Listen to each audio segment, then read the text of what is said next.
ભાઈ શ્રી પંકજભાઈ, ઝોનના in charge legal સેલના કન્વીનર મારા મિત્ર ભાઈ શ્રી જે પટેલ, ભાઈ શ્રી તિવારીજી, પ્રદેશ યુવા મોરચાના હોદ્દેદાર શ્રી ડોક્ટર ઋત્વિજભાઈ, વિશાલભાઈ, યુવા મોરચાના મહામંત્રી ભાઈ શ્રી દર્શકભાઈ, મનીષભાઈ અને આપ સૌ કાર્યકર્તા મિત્રો. દર્શકભાઈને અને પંકજભાઈને પણ મારે અભિનંદન એટલા માટે આપવા છે કે જે સૌભાગ્ય યુવા મોરચામાં મને પ્રાપ્ત નહોતું થયું એ ડબલ ટર્મ કરવાનું સૌભાગ્ય એમને પ્રાપ્ત થયું. આ બહુ આનંદનો વિષય. એને બીજી ટર્મ થઈ. પહેલા યુવા મોરચામાં કૌશલભાઈ દેસાઈ આપણા પ્રમુખ હતા, એને 3 ટર્મ નો રેકોર્ડ હતો. આમ તો 2 ટર્મ નો હતો, પછી સંગઠન પર્વ વિલંબ થવાને કારણે એને વધારે ટાઈમ થયો. એમનો રેકોર્ડ પંકજભાઈએ તોડ્યો છે એટલે એ વાતના પણ એમને અભિનંદન આપું. પરંતુ પંકજભાઈ જે પ્રકારે યુવા મોરચામાં નવો પ્રાણ ફૂંકવાનો પ્રયાસ કર્યો, હું ઘણા બધા કાર્યક્રમોમાં યુવા મોરચામાં આવું છું. નવા કાર્યકર્તાઓને યુનિવર્સિટીમાંથી વિદ્યાર્થી મિત્રોને જોડવાનો પ્રયાસ કર્યો આ પાર્ટીની અંદર. એક નવીનતમ પ્રાણ પૂર્યો એ બદલ એમને વિશેષ અભિનંદન આપું છું. અને હમણાં જે ભાઈ કહેતા હતા, અમોલભાઈ કહેતા હતા પાર્ટીને આ વિચાર ન આવ્યો, પણ યુ વિચારો તો છે ને આ ઉંમરે જ આવે છે. ખોટી વાત છે? પછી તો આવતા જ નથી, વિચારો બંધ થઈ ગયા. પછી તો ટકી કેમ રહેવું એની મનમાં થઈ. આપણે કઈ આગા પાછળ ન થઈ જાય. મોબાઈલમાં 2 રિંગ ઓછી આવે તો ચિંતા વધી જાય. આવડું 1 કલાકથી કોઈ રિંગ નથી જાય. કોઈને મિસ કોલ કરીને આપણે પછી ફોન લાવવો પડે. પણ સામે વાળા એમ થાય કે આ ભાઈનો કંઈક મહત્વ છે. ઈ અમારા એ દિવસો શરૂ થઈ ગયા, તમારા એ નથી. એટલે તમને નવું સૂજે જ. તમને હું તમારા જેવડો હતો ત્યારે પણ અમને સૂજતું હતું. બહુ મોટી વાત હતી. જ્યારે જીતુભાઈની ટીમમાં, શંકરભાઈની ટીમમાં અમે કામ કરતા હતા. જીતુભાઈ ક્રાંતિ ગાથા યાત્રા, જીગર ઇનામદાર એ વખતે મહામંત્રી દર્શક પણ અમારી ટીમમાં હતો કદાચ. ક્રાંતિ ગાથા યાત્રા આ દેશના શહીદોને, ગુજરાતની અંદર જે શહીદોએ કામ કર્યું છે સ્વતંત્રતા પહેલા, એ શહીદો જ્યાં ગુજરાતના ગામડે હતા એના એ મૃત્યુ સ્થળ સુધી જઈ, શહીદીના સ્થળ સુધી જઈ અને એને નમન કરવાનો જો કોઈ પ્રથમ પ્રયાસ હિન્દુસ્તાનની રાજનીતિમાં કર્યો હોય ને, એ ભારતીય જનતા યુવા મોરચો હતો. અને એનું એકમ ગુજરાત. એની પછી વિસ્તારક યોજના, આજે વિસ્તારક યોજના ચાલુ થઈ ગઈ, પાર્ટી પણ કરે છે અને રાષ્ટ્રવ્યાપી લોકપ્રિય બની.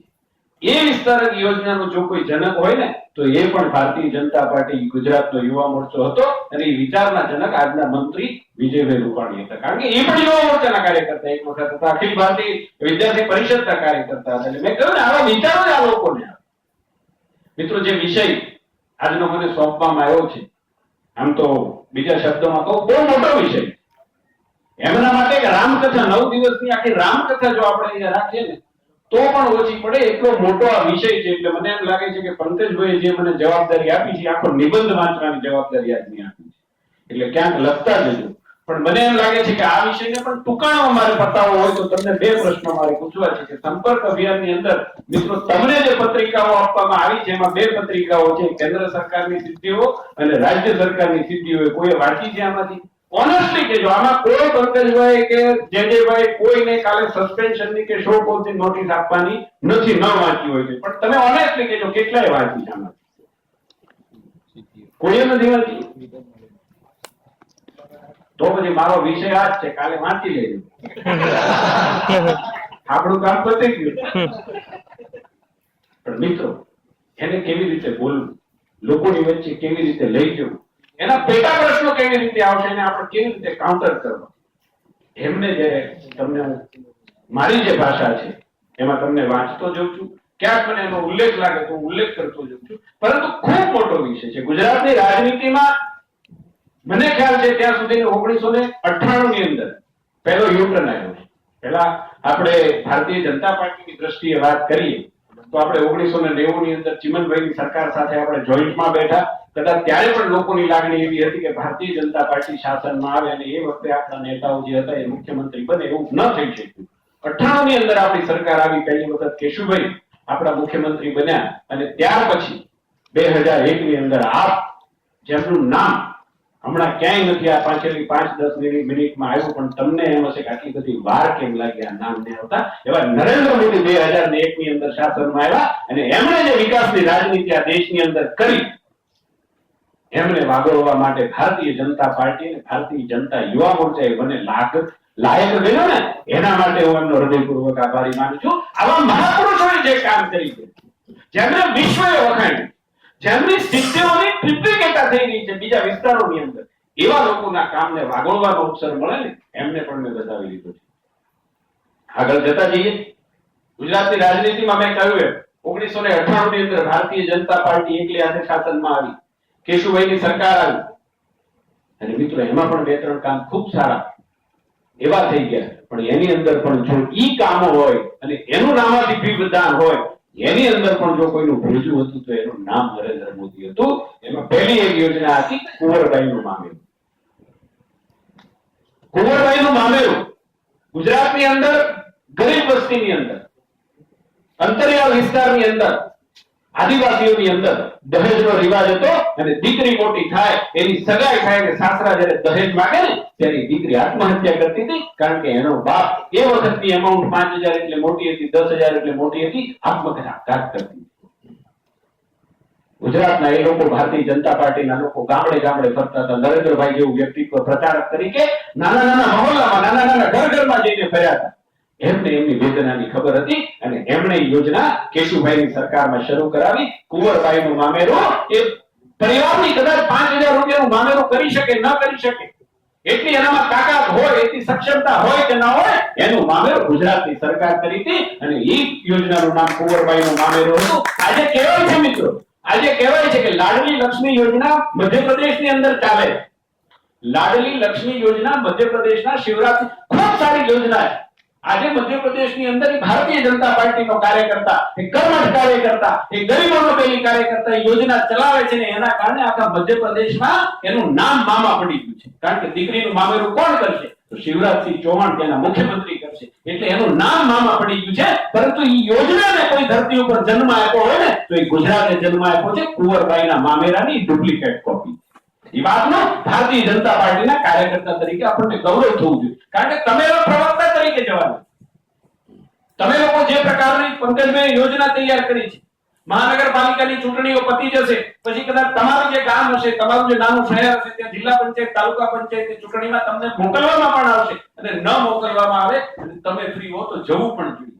ત્યાં તમારી પાસે આ જૂની યોજનાઓનો કેટલો વિસ્તાર હોવો જોઈએ, એટલા માટે હું એનો ઉલ્લેખ કરું. એ યોજનાઓ કેશુભાઈએ બનાવી, પણ એની પાછળનું ભેજું પણ નરેન્દ્રભાઈ. એક બીજી યોજના હતી ગોકુળિયું ગામ, નાના નાના શહેરોની અંદર. આજે અમદાવાદમાં તો અમે હતા એ ટર્મમાં આરસીસી ના રોડ થયા, પણ ઈ વખતે 1998 ની અંદર નાના નાના ગામમાં આજે પણ તમે જોજો આરસીસી ના રોડ છે. ગામને ગોકુળ જેવું બનાવવાનો એક સંકલ્પ આપણે ભારતીય જનતા પાર્ટીની સરકારે લીધો. એ વખતે અભયમ ગામના લોકો જ્યારે કેટલાક લોકોથી થરથર કાપતા હતા, ગામડાના ખેડૂતો ખેતરની અંદર જવાય નહીં, જાય તો પહેલા પોતાનું ખેડાય નહીં, બીજાનું ખેતર ખેડવું પડે. ખેતરની અંદર બિયારણ, ખાતર, હાથી લકડા, ઓજારો હોય મૂકીને જાય તો સવારે ચોરી થઈ જાય, એવા પ્રકારનું વાતાવરણ હતું. ગુજરાત આખું ભયથી થરથર કરતું. ત્યારે ખેડૂતોને અભયમ નામનું વચન આપેલું એ વખતની આપણી ભારતીય જનતા પાર્ટીની સરકારે, અને એ દિવસે નારો આપ્યો હતો કે તમે તમારા ખેતરની અંદર જે વસ્તુ સવારે લઈને જાઓ છો એ સાંજે એમને મૂકીને આવતા રહો. સવારમાં જો કોઈ લઈ જાય તો તમે ગામના ચોરે એક બોક્સ આપણે મૂકીશું. સરકાર દ્વારા બોક્સ મૂકવામાં આવતું હતું. એ બોક્સમાં તમને જેનું શક હોય ને એનું નામ લખીને મૂકી દેશો, તમારું ક્યાંય નામ નહીં આવે. આજની તારીખે એનું રિઝલ્ટ એવું મળ્યું. આજની તારીખે ગામડાનો ખેડૂત એના ઓજારો, એનું ખાતર, એનું બિયારણ ગામડામાં એના ખેતર મૂકીને આવે, ત્યાં કોઈ રખોપિયો નથી હોતો, ત્યાં કોઈનો ચોકી પહેરો નથી હોતો. પરંતુ આવી પરિસ્થિતિનું નિર્માણ જો કોઈ કર્યું હોય ગુજરાતની અંદર તે ભારતીય જનતા પાર્ટીની સરકાર. અને આપ સૌ જાણો 2001 ની અંદર નરેન્દ્રભાઈનું શાસન હતું. જે પ્રકારે નેતૃત્વના ફેરફારો થાય નરેન્દ્રભાઈ અને જે પ્રકારે ગુજરાતની રાજનીતિએ ફરીથી યુટર્ન લીધું, આ બધી આપણી સિદ્ધિઓ ક્યાંક આપણને મુશ્કેલીમાં મૂક્યા હશે, એમાંથી આપણે સાંગોપાંગ બહાર નીકળ્યા છીએ. એ પણ આપણી સિદ્ધિ. આપણે કોઈથી હાર્યા નથી, કોઈને ઝૂક્યા નથી. 2001 ની અંદર નરેન્દ્રભાઈ શાસનના સૂત્રો સંભાળ્યા અને તરત જ ગોધરાકાંડ. એ ગોધરાકાંડ કોઈ ભારતીય જનતા પાર્ટીના કાર્યકર્તાની ઉપજ નહોતી. એ કોઈ ભારતીય જનતા પાર્ટીના કાર્યકર્તા કે નરેન્દ્રભાઈ નહોતું કર્યું, પરંતુ મેન તમે ગાળો ખાધી છે ને એના કરતા 1000 ગણી લાખ ગણી ગાળો નરેન્દ્રભાઈએ ખાધી છે, ગુજરાતે રાજ્ય તરીકે ખાધી છે. અને એમાંથી બહાર નીકળવું એટલે સવાર પડે ને છાપો વાંચો તોય પણ નરેન્દ્રભાઈના નામે ગાળો નીકળતી હોય. એની અંદર મક્કમતાપૂર્વક બેલેન્સ જાળવી અને ગુજરાતની વિકાસની ધરોહર ને જાળવી રાખવા માટેનું કામ જે નરેન્દ્રભાઈ કર્યું છે ને એ પણ આપણી સિદ્ધિ છે. કોઈને ઝૂક્યા નહોતા. માફી નહીં માંગો કાર્યકર્તાઓની વચ્ચે છું એટલે કહું છું. માફી નહીં માંગો એટલે નહીં માંગો. મુખ્યમંત્રી હતા, 14 વર્ષ 13 વર્ષ સુધી શાસન કર્યું, માફી ન માંગી, આજે પ્રધાનમંત્રી છે, માફી ન માંગો એટલે ન માંગો. હમ રૂકતે ભી નહીં હે, રૂકતે ભી નહીં. હવે કર્યું નથી તેના માટે માફી. અદાલતોમાં ગયા, સંવૈધાનિક સંસ્થાઓનો કેવી રીતે ઉપયોગ કરવામાં આવ્યો, નરેન્દ્રભાઈની સામે ઝૂક્યા અને બોલ્યા પણ. મિત્રો 3-4 દિવસ પહેલા આખા દેશની અંદરથી 125 જેટલા સોશિયલ મીડિયાના એક્ટિવિસ્ટોને નરેન્દ્રભાઈ ત્યાં બોલાવ્યા હતા, એમાં હું પણ એક હતો. મને સૌભાગ્ય પ્રાપ્ત થયું.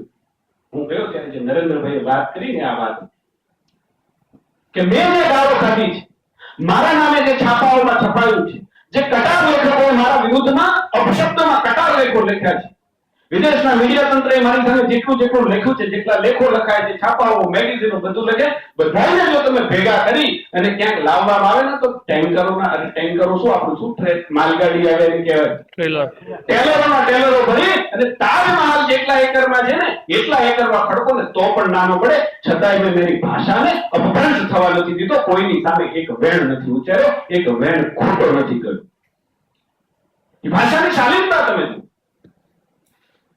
ઘણી વખત અમે જતા તો એ કહેતા તમે અધિકારીઓની ફરિયાદ કેમ કરો, જે ભાઈ આ સાચો રાખ્યો. ઘણી વખત આપણે જઈએ એટલે એમ કહીએ ને સાહેબ અધિકારી આ અધિકારી આમ કરી નાખે, આ અધિકારી આમ કરી નાખે. નરેન્દ્રભાઈ બહુ સુંદર વાત કરી કે મારે 12 વર્ષ થઈ ગયા, હું આ જ અધિકારીઓ છે, મેં આની કોઈની બદલી નથી કરાવી કે આ 50,000 અધિકારીઓથી સસ્પેન્ડ ચાલે. આની જ વ્યવસ્થા છે. મેં એક પણ અધિકારી સાથે તોછડાઈ ભર્યું વર્તન નથી કીધું, એક પણ અશબ્દ નથી કર્યો, છતાં પણ આજે ગુજરાતનો વિકાસ તમે જુઓ. એક સિદ્ધિ છે એટલા માટે હું કહું છું. આપણા નેતાઓના સંસ્કારો શું છે, આપણા નેતાની શાલીનતા શું છે, ભારતીય જનતા પાર્ટીના કાર્યકર્તા માટે એ પ્રેરણાદાયી હોઈ શકે એને સિદ્ધિના સ્વરૂપમાં પણ. અનેક રસ્તાઓનું નિર્માણ છે ગુજરાતમાં. નકર રસ્તા હતા કેમ? કોંગ્રેસે ખાડા ખોદવામાં કોઈ બાકી હોય, એના જે ટેન્ડરો નીકળે ખાડા ખોદવાના જ નીકળે. આજે રાજુલા તાલુકાના વલ્લભનગર ગામમાં ટેન્ડર નીકળ્યું એટલે ખાળિયા ખોદવા, બીજે ક્યાંક ટેન્ડર નીકળ્યું તો તલાવડી ખોદવાનું.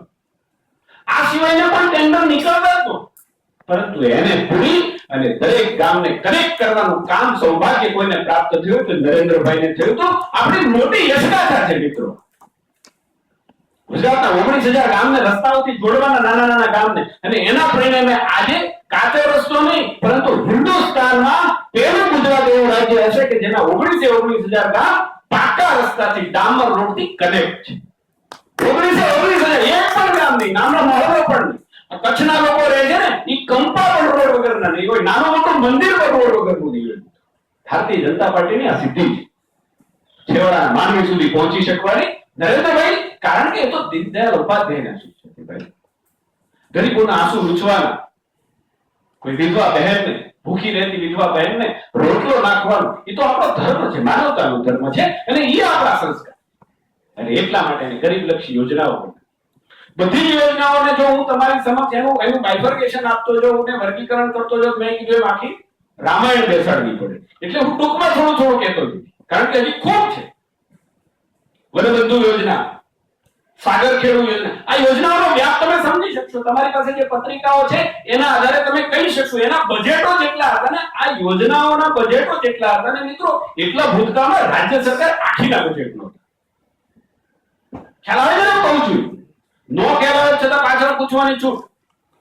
પણ આ જે વનબંધુ યોજના અને સાગરખેડુ યોજના, જે એના જે ટોટલ બજેટ હતા યોજનાઓના, ભૂતકાળની અંદર કોંગ્રેસના શાસનમાં આખી રાજ્ય સરકારના એટલા બજેટ, એટલા મોટા એના બજેટ હતા. ઉર્જા ક્ષેત્રે આપણે જે ક્રાંતિ કરી, ઉર્જા ક્ષેત્રે કદાચ વિશ્વની અંદર આપણે ક્રાંતિ કરી એમ કહેતા મને જરાય સંકોચ નથી થતો. રોડની જેમ કનેક્ટિવિટી આપણે 19,000 ગામડાઓમાં આપી હિન્દુસ્તાનની અંદર પહેલી વખત. આજુબાજુના કદાચ નેશન્સ તમે જો, બીજા દેશો પણ જો ને તો એમાં પણ કદાચ એ લોકો આપણી ઠેકડી ઉડાવ. નરેન્દ્રભાઈ એમને કહેતા, હું મણિનગરનો કાર્યકર્તા એટલે અવારનવાર મારે એમને 15 દિવસે 2 મહિને ક્યારેક મળવાનું થતું, ત્યારે એ કહેતા કે હું જ્યારે એમ કહેતો જ્યોતિગ્રામની વાત કરતો ત્યારે લોકો, બીજા મુખ્યમંત્રીઓ, બીજા અધિકારીઓ મને કહેતા આવું કઈ હોતું હશે ભાઈ? 24 કલાક ઇન્ટરનેટ વીજળી મળે એવું કઈ હોય ખરું કે દુનિયામાં? અને એ પણ ગામડામાં, રૂરલ એરિયામાં. નરેન્દ્રભાઈ કહેતા હું જ્યારે આવ્યો, વીજળીના અધિકારીઓ, આપણું જે ખાતું છે એના અધિકારીઓને મેં બોલાવ્યા અને મેં એમના સમક્ષ પ્રસ્તાવ રાખ્યો, બીજી વિગતો મંગાવવા મળી, ત્યારે જીબી જે આપણું છે એ કેટલી બધી ખોટ કરતું. એ ખોટમાંથી આપણું જે જીબી છે એને 4 ભાગમાં વહેંચી નાખ્યું આપણે. મધ્ય ગુજરાત ઇલેક્ટ્રિસિટી બોર્ડ, ઉત્તર ગુજરાત ઇલેક્ટ્રિસિટી બોર્ડ, એવી રીતે 4 ભાગમાં વહેંચ્યું અને એની સમક્ષ મેં યોજના બનાવી. ત્યારે બધા લોકોએ ના પાડી કે શક્ય જ નથી, આપણે 24 કલાક ગામડામાં વીજળી આપી કેવી રીતે છે? પરંતુ મિત્રો, એ સંઘના સંસ્કારો સાથે જોડાયેલો, દેશની જમીની હકીકત સાથે ના નોલેજ વાળો એ મક્કમ નિર્ધારના માનવીએ કહ્યું કે આ યોજના મારે કરવી છે અને એના મક્કમ નિર્ધારને કારણે વિશ્વની અંદર એ પ્રખ્યાત બની જ્યોતિગ્રામ યોજના. આજે ગુજરાતના 19,000 ગામડાઓની અંદર 24 કલાક ઇન્ટરપ્ટ વીજળી મળે. વીજળીની અંદર આપણે ઓછું કામ નથી કર્યું મિત્રો. કચ્છના ભૂકંપની પણ તમને વાત કરું. કચ્છનો ભૂકંપ આવ્યો, આપણું તંત્ર કેવી રીતે કામ કરે છે જોવો તો.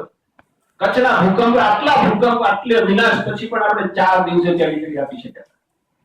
એટલું આપણું તંત્ર સાચું છે. હું અમરેલી જિલ્લાનો છું. અત્યારે જે અમરેલી જિલ્લામાં નેચરલ કેલામિટી આવી, હું ત્યાં ગયો. મેં જોયું કે સાવરકુંડલાથી જૂના સાવર 35 કિલોમીટરનો રસ્તો છે. એમને ખબર હશે ભાઈ મિત્રો, બીજા દિવસે ત્યાં વીજળી આપી છે. બીજા દિવસે તમામ થાંભલાઓ પડી ગયા, જે તમામ પંકજભાઈ, પરંતુ જીબી ના તંત્રે બીજા દિવસે સાંજે એમને વીજળી આપી દીધી છે. આપણું તંત્ર આવી રીતે કામ કરે છે. એવા પ્રકારે આપણે અધિકારીઓને ટેવા છે. આપણા લોકો પણ એટલા કોઓપરેટ છે. કોઈ માણસ ખેતરમાં જાય તો ના નથી પાડતું. આપણે એવા પ્રકારની શાસન વ્યવસ્થા અહીંયા ઊભી કરી છે. આપણે એવા પ્રકારની પ્રણાલી અહીંયા ઊભી કરી છે. એ ભારતીય જનતા પાર્ટી નહીં અને એના શાસન કરતાઓએ એક મોટી સિદ્ધિ છે. જ્યોતિગ્રામ એ કોઈ નાની મોટી સિદ્ધિ નથી. આ વસ્તુ એટલા માટે કહું છું કે લોકો ભૂલી ગયા. અમારે ત્યાં સૌરાષ્ટ્રમાં તો દીકરાઓની સગાઈ નહોતી થતી.